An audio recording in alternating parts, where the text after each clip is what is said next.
Bueno, mi nombre es Facundo Zárate, yo soy gerente de la UDAI de Berazategui en este momento. La convocatoria de hoy tiene que ver con hablar sobre la economía social y solidaria, que es algo en lo que he venido desempeñándome a lo largo de varios años, en la experiencia que tuve en el Ministerio de Desarrollo Social, el Ministerio de Trabajo o la Municipalidad de La Matanza. Lo que puedo comentar sobre esta experiencia es que eh, la economía social y solidaria, como la entendemos en el espacio de militancia que tenemos, es una economía que viene a plantearse como una tercera posición en términos de lo que es la economía del Estado y la economía privada. Y le viene a poner formalidad precisamente a lo que está informal. Es algo que podemos rescatar de lo que fue el segundo plan quinquenal en el gobierno peronista. Desde el año 52 en Argentina ese término de la economía social empieza a cobrar relevancia en virtud de lo que es el movimiento cooperativo, ¿no? En esto que planteamos, que la economía social y solidaria se plantea como una tercera pata en términos de lo que son las diferentes economías que conocemos. La economía social precisamente le viene a dar a estas personas la posibilidad de desarrollarse económicamente en un marco de igualdad, ¿no? Como lo plantea el cooperativismo, en el marco de lo que es el asociativismo, que tiene como principio inicial la solidaridad. La economía social nos viene a dar precisamente ese tipo de cuestiones. Rescata del cooperativismo esta cuestión que está vinculada a que lo económico no está relacionado directamente con lo financiero, como nos pasa quizás en la economía privada, sino que está posicionada la economía en pos de el bienestar comunitario, el bienestar del colectivo, de aquellas personas que se asocian con la finalidad de tener un ingreso.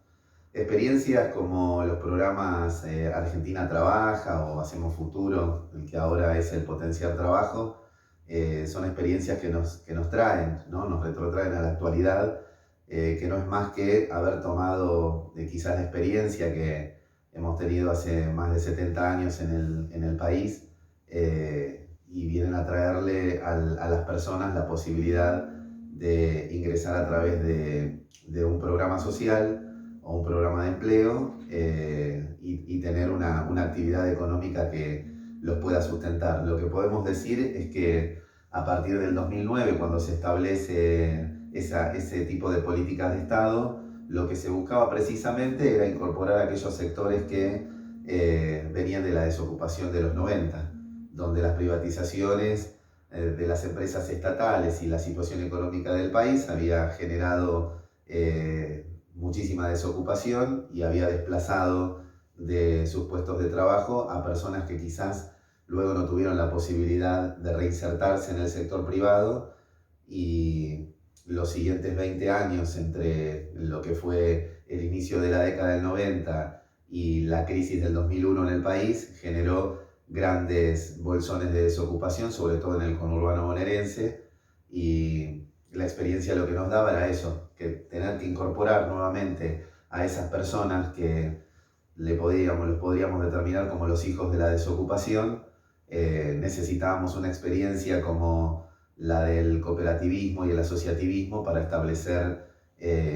la cultura del trabajo o el trabajo en sí mismo, ¿no? Como el gran ordenador social, para que las personas pudieran establecer a partir de un ingreso fijo la posibilidad de ordenar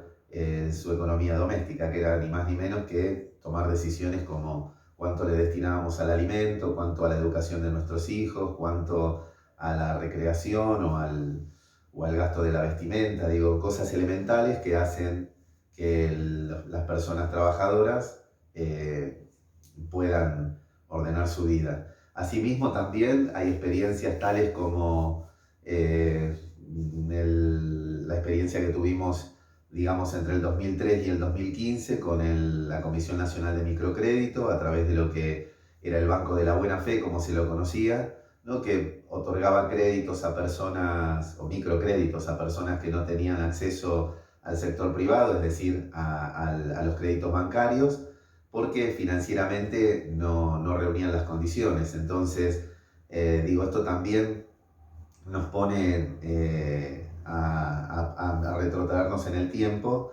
porque la experiencia del microcrédito es una experiencia que incluso, o sea, es una experiencia precolombina, es una experiencia de nuestros pueblos originarios del noroeste argentino, que establecían créditos a familias, donde esas familias salían de garantes unos a otras, y la cuota después, en devolución de ese crédito, era solidaria también. Cuando una de las familias no lo podía pagar, lo cubría el resto de las familias, y eso hacía que después esa familia que había no podido cubrir esa cuota se comprometiera con las que la habían ayudado a cubrir el gasto en el tiempo a devolvérselo, cuando quizás la situación económica por la que estaba atravesando no era la mejor, pero cuando pudiera volver a restablecer su condición económica, pudiera cumplir con ese compromiso.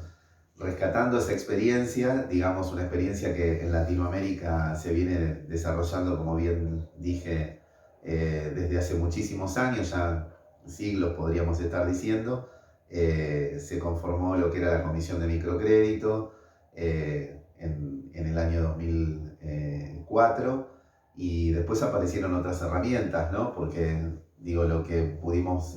trasladar es no solamente ese modelo a la actualidad, sino que se pudo en su momento detectar cuáles eran las situaciones que teníamos que resolver para que la formalidad llegara de alguna forma en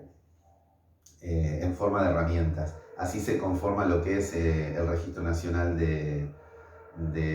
Efectores Sociales, ¿no? Con el monotributo social, donde las personas tenían subsidiadas el 50% de la cuota del monotributo, y en el caso de las personas que estaban dentro de los programas sociales, el costo era cero, o sea, estaba subsidiado al 100%, lo que también establece, digamos, que ahí hay una fuerte intervención del Estado en lo que es la economía estatal, porque más allá de lo que por ahí la persona podía percibir como ingreso a través de la contraprestación que tenía en un programa, también había un aporte indirecto, un ingreso indirecto que venía por este pago del monotributo, que en realidad era parte de lo que la persona podía ganar. En este caso era un gasto que no tenía, pero que sí ya estaba cubierto, lo que le permitía acceder no solamente a una prestación de salud, sino que también lo formalizaba en su actividad, porque podía emitir algún tipo de factura, y además le daba la posibilidad de establecer en su historia previsional la posibilidad de que en el futuro se pudiera jubilar. Todas estas cuestiones se vieron interrumpidas en algún momento, digamos, en la gestión anterior, durante los últimos 4 años. Digamos que esas herramientas empezaron a decaer, no a darles tanta importancia. De hecho, hubo algunas modificaciones que rompieron con ese principio inicial que plantea el asociativismo y las herramientas de la economía social y solidaria.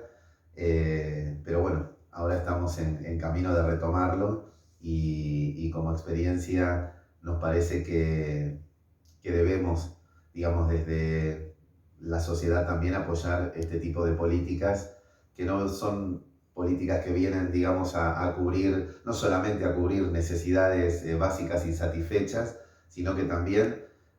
promueven otro tipo de cuestiones que tienen que ver con lo socioeducativo, digamos, lo socioeconómico, porque,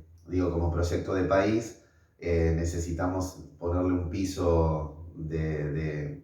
igualdad a todos los sectores de la sociedad. Esto, si nosotros no sostenemos, digamos, los pilares fundamentales de la sociedad en términos de ser solidarios con los que menos tienen, posiblemente nos ocurra que no podamos avanzar el resto de las personas. No es una cuestión de clases, sino que es una cuestión de política de Estado. Si nosotros fortalecemos a los sectores más postergados de la sociedad, evidentemente de esos sectores no solamente podrán salir los hijos podrán tener mejores oportunidades y nosotros en esa instancia vamos seguramente a mejorar como sociedad. Así que